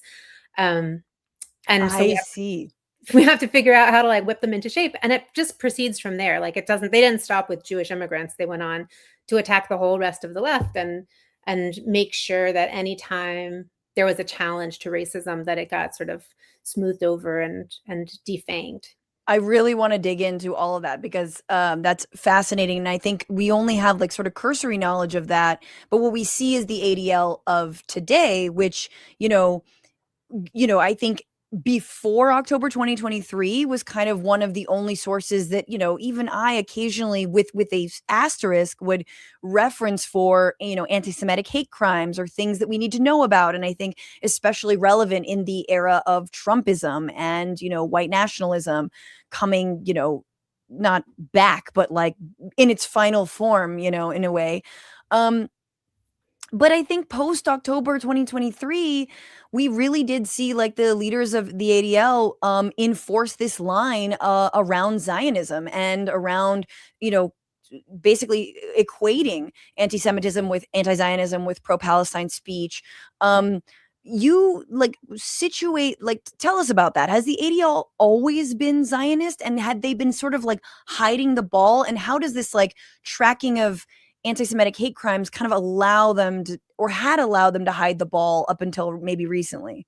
It's so like the threads run so deep. So no, it wasn't always Zionist, but it was always colonial. So like it actually, we think of it as a Zionist organization now because it uses anti-Palestinian racism to do its work, right? Like it uses anti-Palestinian racism to like attack universities or to, sick the police on whoever it doesn't like. But actually it starts out, it's like most consistently a Western supremacist organization. It's like, it starts in settler colonialism in the US. It's found, let me give you a little bit of the founding just because that'll help it all make sense. Yeah. Right? So, we picture maybe those of us who are raised on PBS, right? Or in New York, like me, we picture Jewish, it's a thing, right? It's very defining. It's like a psychic state. We picture like US Jewish history as starting with Ellis Island, right? Like my grandparents, came off a boat and they were poor and then they joined the labor movement and Emma Goldman and the end, right? Yeah. Oh my God, if only. Yeah. Right. But actually there was a whole community of Jewish immigrants who had arrived in the 1800s, and they did not come from Eastern Europe, and they weren't dirt poor, and they weren't marginalized. They were called German Jews. Germany didn't really exist as such, but they were, from Central Europe, and they were white. And they were like, for them, Jewishness was not their ethnicity. They were like very invested in the European Enlightenment, sort of like modern European nationalism. And when they got to the United States, they were like, settlement, this is it. Like, we're going to do our like European improvements on this settler colonial state. They were white. Many of them rose to positions of prominence and power. Like they made their fortunes through settlement, really. And when they saw the new immigrants come in, they were like, no fucking way. We can't allow this to happen. But that commitment to settlement, to capitalism, to like industrializing the land, like making the land, making the desert blue, right? Making the land productive as a way of sort of showing that it's not indigenous anymore. Like that stayed consistent the whole time. And so when Zionism like sort of began as a movement, it was sold, even though it was like also a capitalist elitist movement, it was sold to Jews as like, this is a labor thing. This is a socialist project and a liberation project. And these guys, like the German Jews were not down with that. They're like, we're not interested in the working class. We're not interested in like this like liberation project. So they didn't care about Zionism for a long time. And the the moment when it actually clicked and when they started to care was when it became a proxy for U.S. Global power in the Cold War, 1956, Suez Crisis. Until then, they didn't give a fuck about Zionism. But suddenly it was like, it was a way to colonize. Right. So they're like, oh, hey, wait a minute. This is absolutely not that, purported project. This is also about colonialism. We love colonialism. Let's get in on this. This is about Western empire and warfare. Yeah. My question, I mean, I don't think people know. And again, this is what's so important about this book and anti-Zionist Jews in the US and in general is like really breaking up this idea that, ethnic groups, religious groups are monoliths, and that there is class, racial differences within them, historical differences, just like in any group of immigrants, right? Totally. Like every group of immigrants that has ever come to the U.S. has had a previous group of immigrants try and control them. Like yes, in every community. Yeah. I mean, it's the same. I have an interview coming out with Memo Torres, who does LA Taco work, and it was funny because one of the questions I asked was like, "How do you explain all the Latino recruits for ICE?" And he was like, "Mexicans are racist as fuck." You guys will watch it, but like, just the idea that yes, the Latino vote is even a thing, or like the Black vote is a thing, or that at me as a Asian American, like the amount of racism and fresh off the boat versus people who've been here for so long that exists in every immigrant community. But I question for you, being Jewish, how did that define them, and why ADL? Like, did they experience their own sort of the prohibition or discrimination where they were and sort of fought for access to those elite circles or land? Or tell me. The moment that they began to care was when they saw Jewish immigrants like start to define Jewishness. Because they were like very well situated. They were white. They were, in fact, like the kind of like historical like bomb dropping is when there was a businessman. I can't remember if he was like a business owner or but he was sort of up there with the elite crew, and he went to the hotel that he normally summered at up in upstate New York, and they suddenly had a no Hebrews policy, and he was like, "But I am rich," and they're like, "No." Yeah. And it was because of this influx of immigrants that had changed. I mean, the German Jews were not wrong that all these immigrants were going to change what it meant to be Jewish. They were just terrified. And also they were anti-Semitic themselves. They were like, yeah, I would like to be able to discriminate against a Russian Jew. I don't want to let a Russian Jew into my hotel. But they were like, well, it shouldn't apply to all of us, Yes. So they weren't anti-discrimination. They were anti-defamation. They were like, don't talk smack about Jews, because what you're really talking about is those immigrants that we also hate. We hate them. I think you might have frozen a little bit, Emmaia. I'm wait for you to come back. Can you see me now? Yes. Okay, good, yes.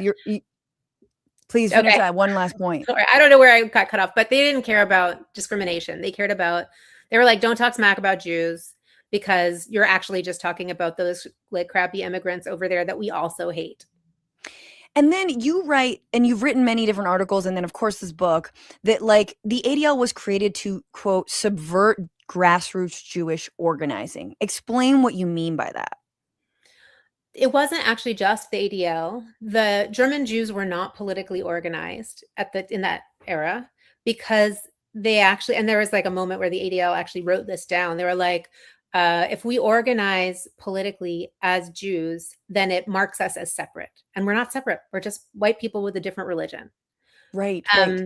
And so, but then when all these Eastern European Jews came in and started, they were organized, like there's Molly Crabapple's book about the Bund is like going bananas right now.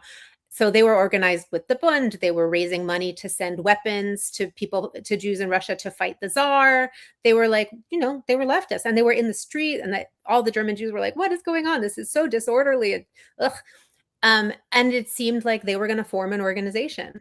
And so the sort of, luminaries of the upper classes were like, well, if anyone's going to form an organization, it's going to be us, right? And so they did. They literally did it to take the wind out of the sails of leftist and immigrant Jews. And the ADL came right after. It feels like there's such a corollary. I know they weren't Zionists initially, but to now, where it's like we're going to take the wind out of the sails of, the mass civil disobedience that, JVP is leading, in Midtown Manhattan, and all of the Jews on campus who were, protesting the genocide. We're going to just subvert that by going on CNN and saying, Jewish students feel unsafe, when it's actually Jewish students who are getting their skulls cracked in by the cops for protesting, the occupation. So again, they kind of like are still fulfilling this role. But it's not just Jews. Like, they quickly turned against the whole left. Like, yeah.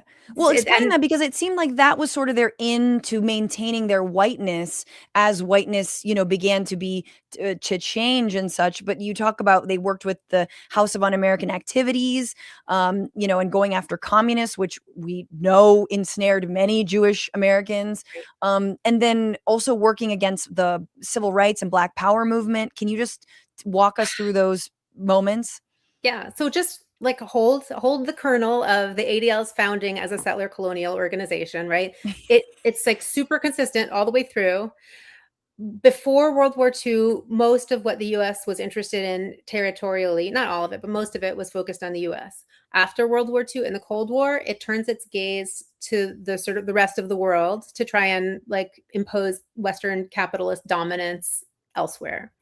And the ADL is just an agent of the state. It's always been an agent of the state. And so its gaze also turned outward, also like to the point where it became Zionist in the mid-50s. And it was very like deeply devoted to anti-communism.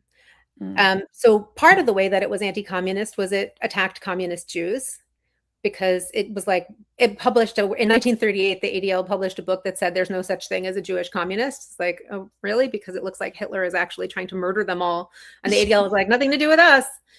And so they began to attack communism like more as like a real enemy and like a sort of tangible enemy of the state. They became an anti-communist education organization. Even there, the American Jewish Committee was like, you don't actually know anything about education. And the ADL was like, move over, we're going to do it anyway. They just kind of became, they like saw that the state needed an anti-communist education organization, and they became it. And in the course of that, the ADL's sort of message was, there's no such thing as leftist Jews. There's if communists tell you that they're opposed to racial injustice, they're trying to trick you into becoming a communist. And if anybody tells you that anti-Semitism is being used to attack the left, they're just trying to use your concern about anti-Semitism also to recruit you. It's like, in some ways tangled, and in some ways just like so simple. They were just defending the state always. This is a conservative, an elitist conservative organization. Always. And how like, it's fascinating. Civil rights movement and Black Power. Tell me about the civil rights stuff. Okay. Well, the civil rights movement in the Cold War was anti-communist, and like much of it was anti-communist. And that was, like especially for Black-led organizations, a strategic question. Like, are we gonna fight the state as well as fighting segregation and racism, or are we going to try and like play to the state by saying, okay, we'll be anti-communist? So, that's why early on, like the sort of earlier Martin Luther King speeches, like they're not as left, right, as later on when he began to oppose the Vietnam War publicly. And so the ADL didn't have to like really fight against those organizations in order to participate in the civil rights movement. So like, yes, the ADL pursued legislation and housing discrimination and employment discrimination. None of it challenged the state.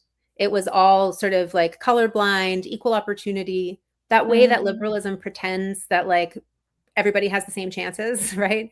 Right.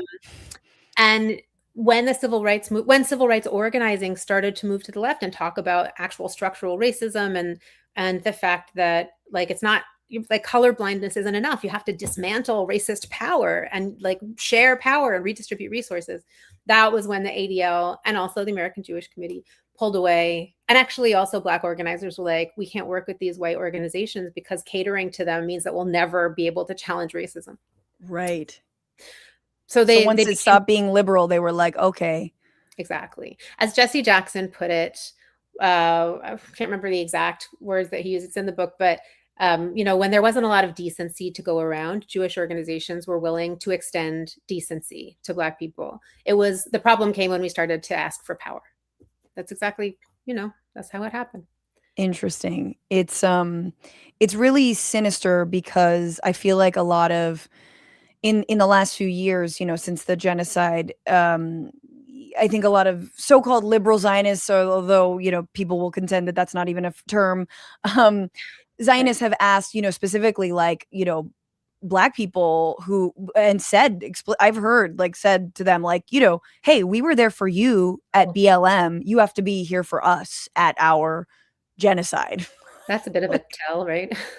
I mean, it's a little bit of a tell. It's exactly right. It's like and I also think what's interesting is, and again, it's anecdotal, but we've heard Zionists also say, like, hey, everyone's been allowed to colonize. The US was allowed to colonize, and so we need our colonialism as well, and like I have to say, I have not heard that one. Oh, you haven't heard that? Oh, that was like I've heard that.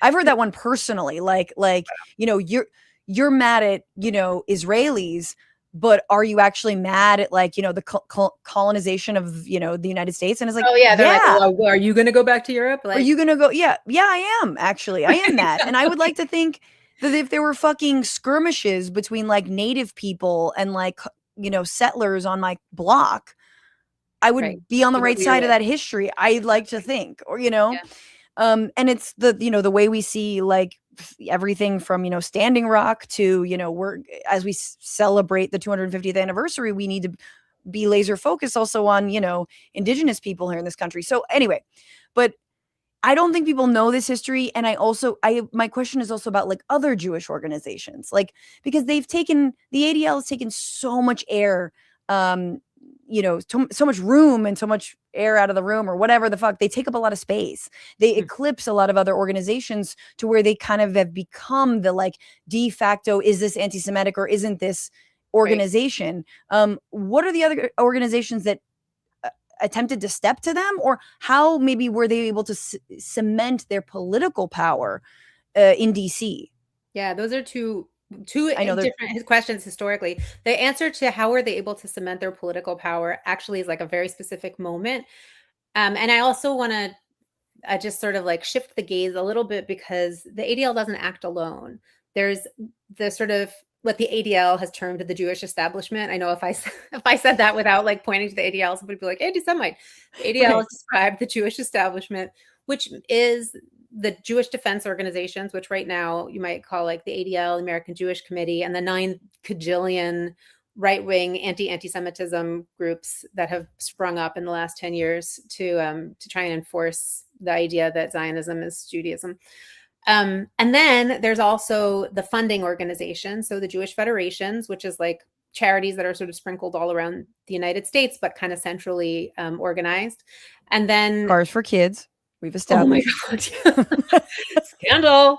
And then there's a couple of sort of centralized political organizations right now, like the Conference of Presidents of Major Jewish Organizations, which speaks to the White House on behalf of all of its member organizations. Anyway, so there is a kind of coordination among those organizations. And the moment that bounced out, all of the Jewish left was in the 50s, in the Cold War Red Scare, when all of the community spaces where people gathered to talk about issues, or the Jewish social work organizations where people were employed, schools where the Jewish federations funded teaching, they all banded together to say no leftists.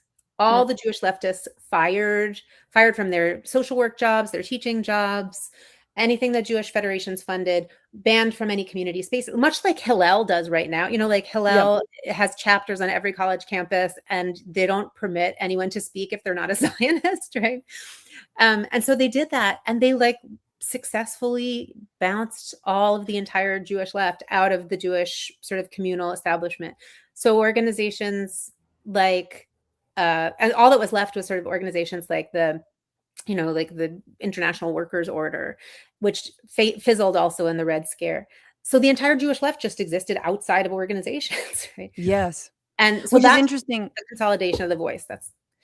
I mean, it's interesting now to see some of these younger organizations. I mean, Jewish Voice for Peace is not that young, but like, If Not Now, and Jews for Racial and Economic Justice, JFREJ, like, it's like these are not long established organizations, because I think, and it's great to understand, like, and maybe I'm misunderstanding, but to understand why, because some of these really powerful organizations became like Hillel, like ADL, like the Jewish organization. Totally. And if you kind of wanted to organize around your Jewry, Jewishness, Judaism, like it immediately was Zionist, or immediately was more conservative. And I think even just anecdotally, again, knowing my friends who are like, it's tiresome. And you're Jewish, and you're an anti-Zionist. And I can only imagine how tiresome it is to be like, constantly pigeonholed, if you organize around this particular part of your identity, into being a Zionist or a conservative or whatever, that you kind of give up on like the community as a whole.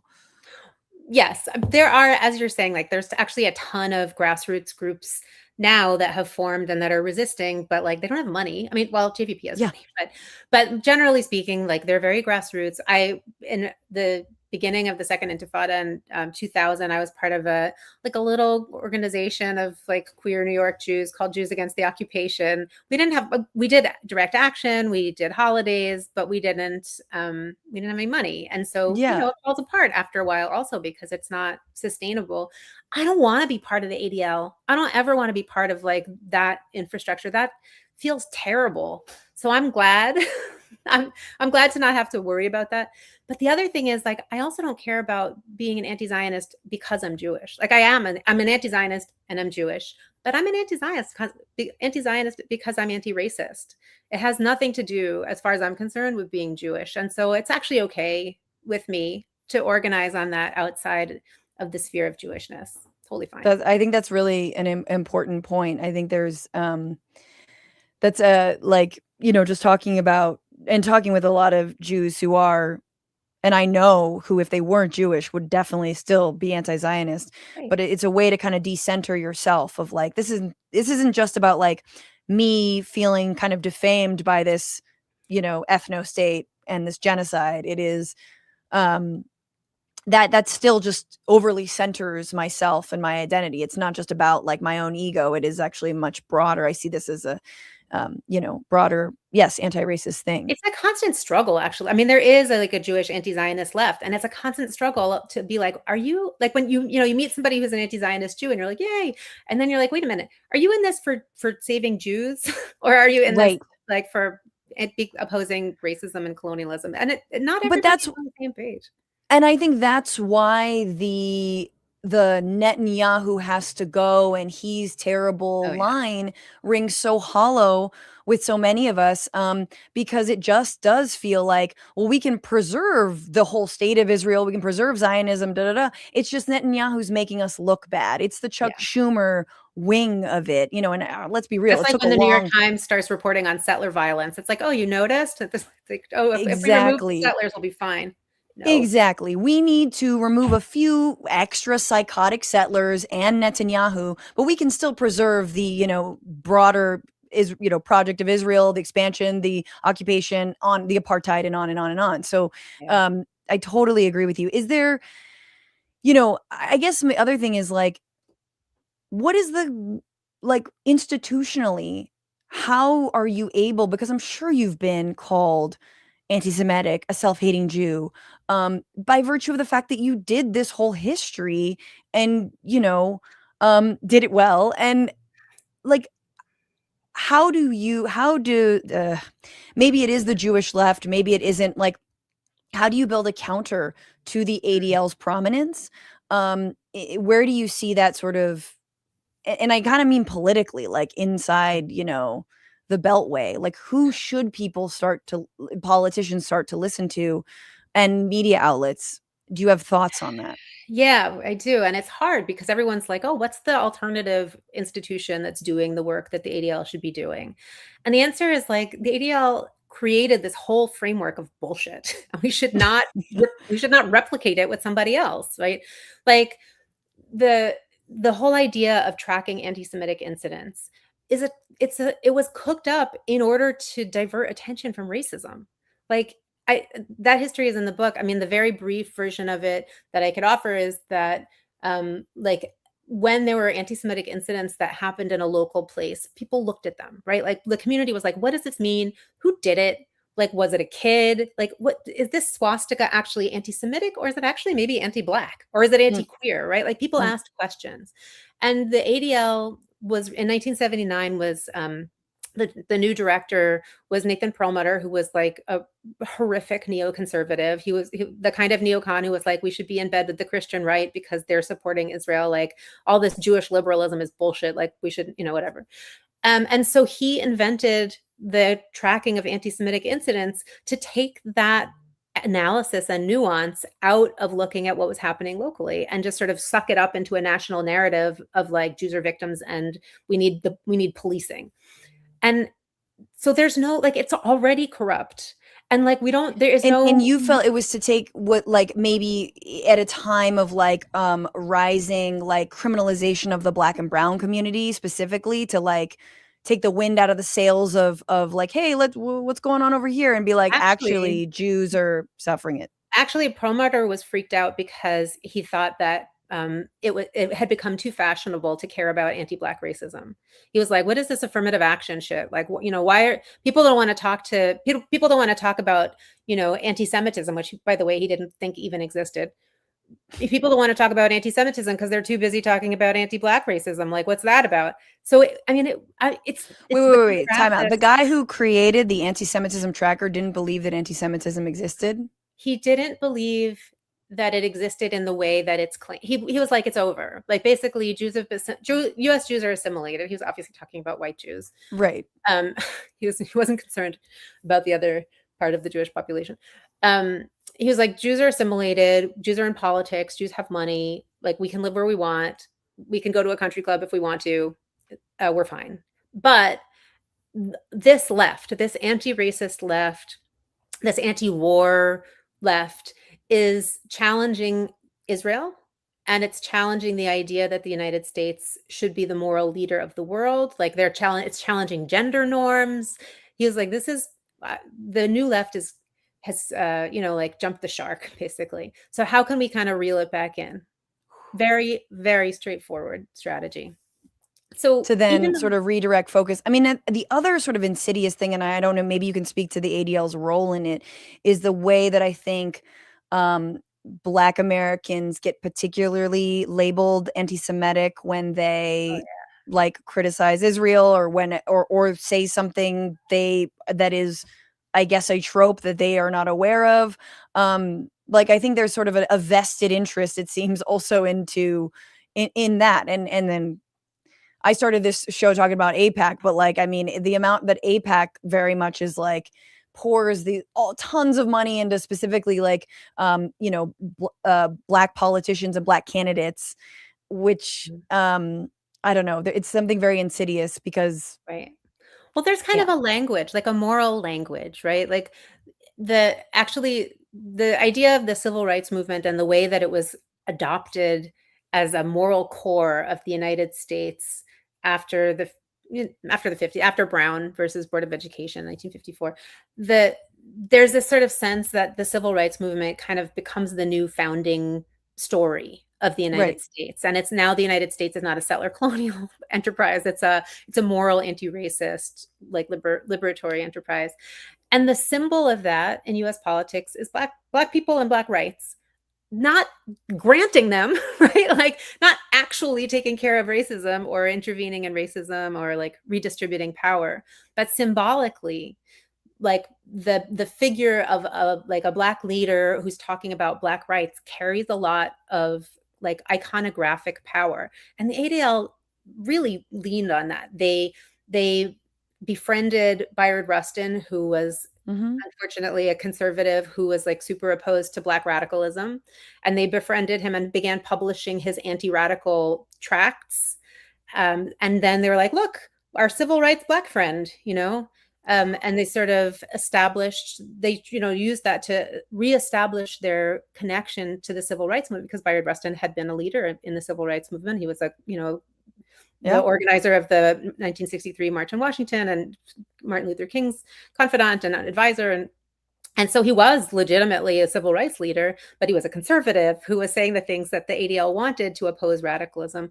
The ADL, attached itself to Bayard Rustin because it needed to blackwash basically its claims about what responsible civil rights activism looks like. But it is, civil rights and like the idea of opposing anti-Black racism is a moral language that's like hugely abused in US politics, right? And it doesn't translate to real change. This is fascinating. The book I feel like I silenced you with that one. No. I was just thinking about Bayard Rustin because, of the his pacifist, stances. I admire some of them. But I do think it's like this extra, the way I think pacifism in that time was also kind of used to like police Black radicalism and the Black Panther Party the emergence of, Black power. He was a big anti-communist too. I think yeah.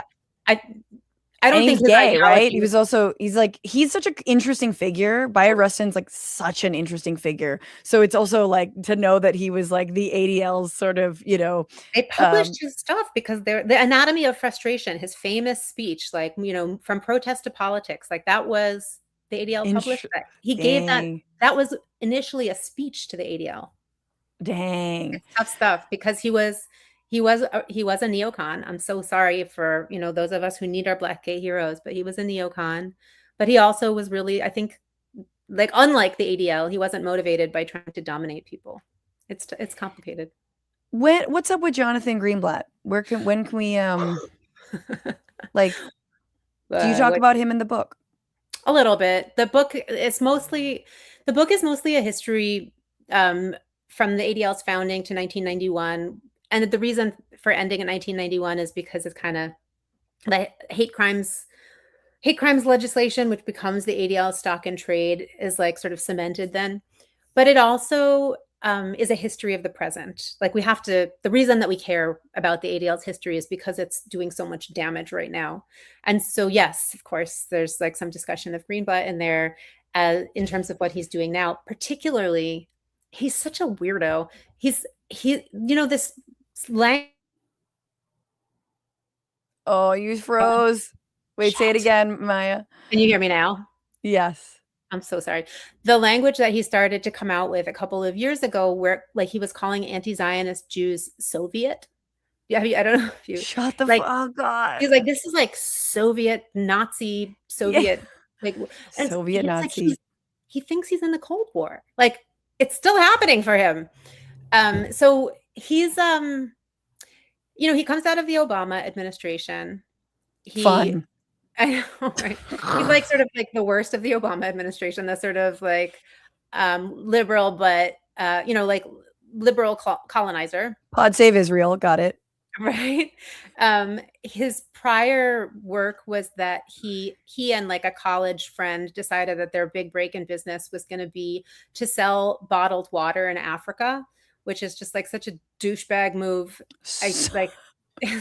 And they did. So they created this company, Ethos Water, which they then sold to Starbucks. Oh, God. That was him? That was him. Yeah. Oh. And so he came into the ADL, he came into the ADL after Abe Foxman had been there for like 9 million years.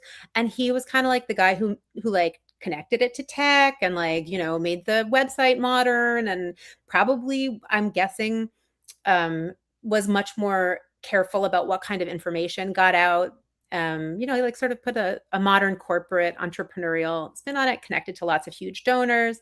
And also his reign is like the era of mega donors. There's so many more mega donors now who can like drive organizational politics, right? So that's his sphere. So he's just last, and this has been long, and I appreciate your time, and I know everyone listening, it's long, and I apologize, but everyone read the book, and I clearly need to as well. I am just curious about we know that.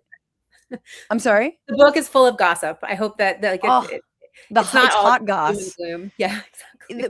But like the the rise of the Christian right and how that maybe dovetailed with the ADL, and how was there, we know that Christian Zionists are the biggest group of Zionists in the United States, in the world.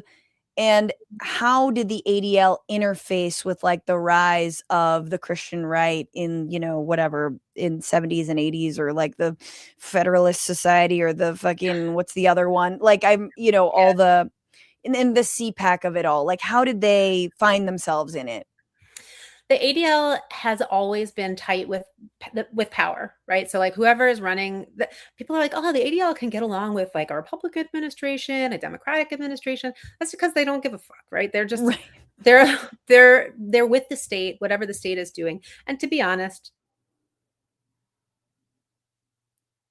wait, you froze again, Emmaia. God's sake. Say it one more time. And to be honest, yeah. Yes. Oh, and to be honest, right, the Republican and Democratic presidential regimes have not always been so different, right? Yeah. So the ADL is just sort of, their commitment is to Western supremacy. The U.S. is the agent of that. Whatever the U.S. is doing, the ADL is down with it. In the present Trump turn, the U.S. state has kind of abandoned the rationale of liberalism, right? Like rights, it's just like get that Venezuelan oil, bring it home, sell it. We're not so concerned with rights. We're concerned with domination. The ADL just goes along with that. The Christian right is part of that. Yes, in the 70s and 80s, Nathan Perlmutter was like, we should cozy up to the Christian right because of Israel. But now it's not because of Israel necessarily. It's because of the U.S., right? Yep. It's like the Christian right is the core of U.S. politics, and the ADL is right there. And so, I mean, this is why I think, we need to make sure we are laser focused on U.S. imperialism and war making, because that is what's driving the war in Iran. That's what's driven the wars in Iraq, Afghanistan, the drone wars. That is what motivates Chuck Schumer. That is why, you hear people like Debbie Wasserman Schultz and Cory Booker now saying that, oh, we shouldn't strike a deal with Iran to end this war, because we're just giving them sanction relief. Are you kidding me? Like, that just feels so ADL. Like, it feels just, security state, Western, U.S. hegemony at any cost. And I think that's why this sort of Israel's leading us by the nose, or Israel's calling the shots, or we're beholden to Israel is a bullshit framework. This has always been, and it sounds like the ADL is American as apple fucking pie.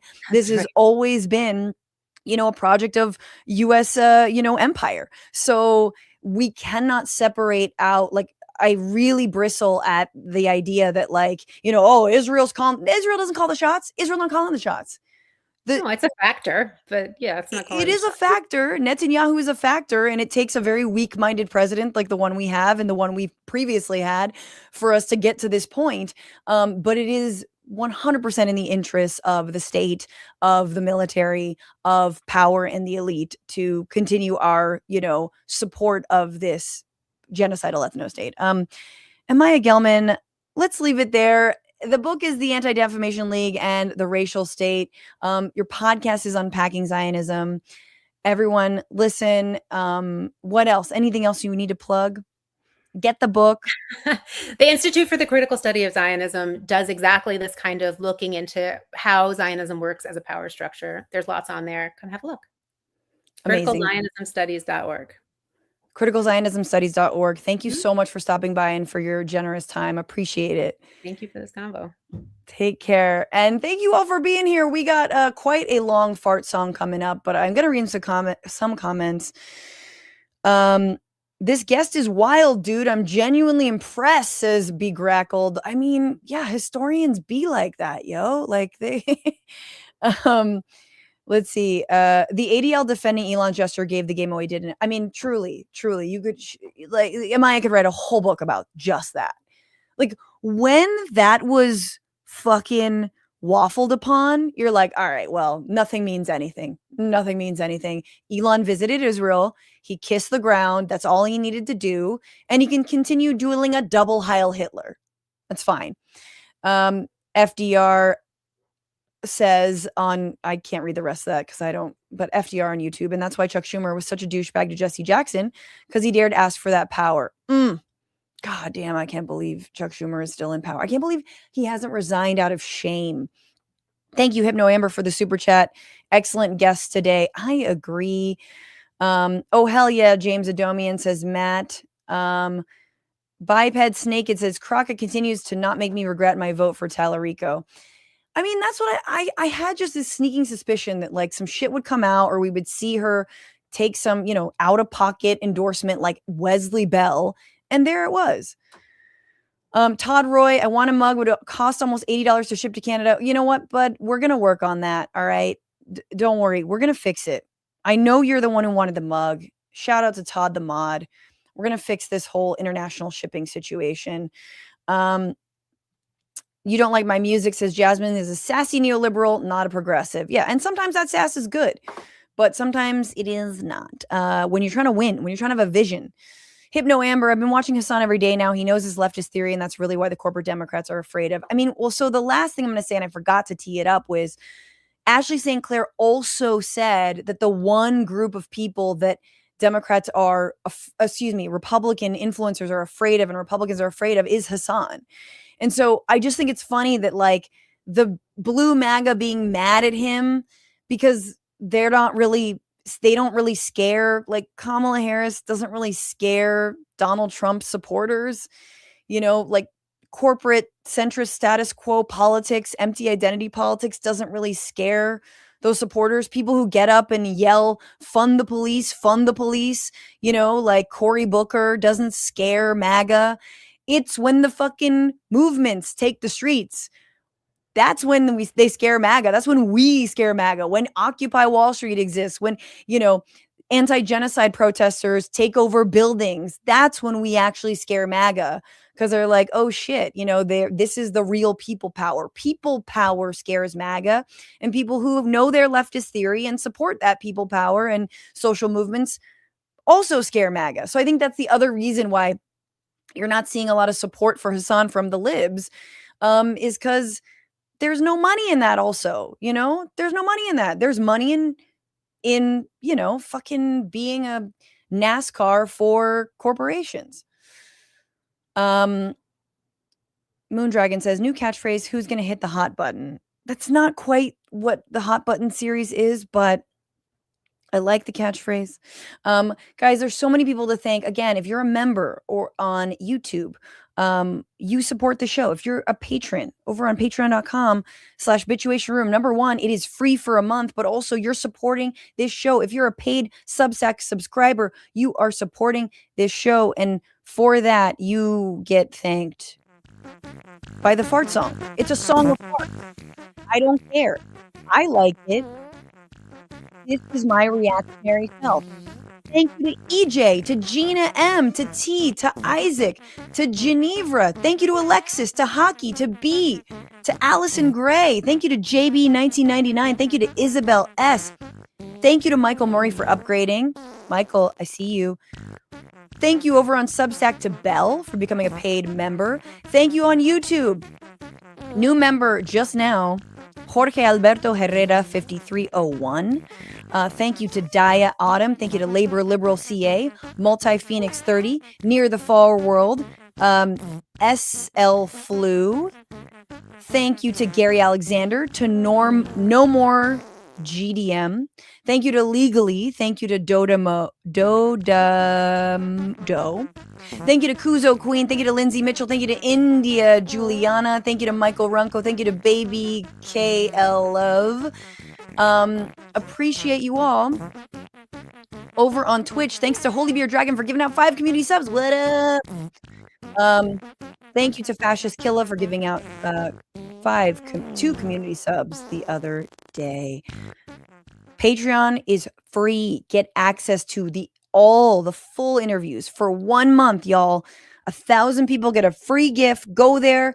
Claim your gift. See what it's like on the other side. Send me the questions for the AMA next Tuesday. Bitiation@gmail.com, or you can send it to the inbox of the Patreon. I hope you enjoy it. Thanks to Andy Vasoyan. Thanks to Paige Omek, to Brent Godin, as always, crushing it as the editor of all things. Thanks to Rosie. It was short, but it was sweet. We're streaming Tuesdays and this Friday, 1 p.m. Pacific, 4 p.m. Eastern. This Friday is 1:30 Pacific, 4:30 Eastern. And until then, fight the power, fuck the patriarchy, and free Palestine. And don't just bitch about it, be about it. Bye-bye.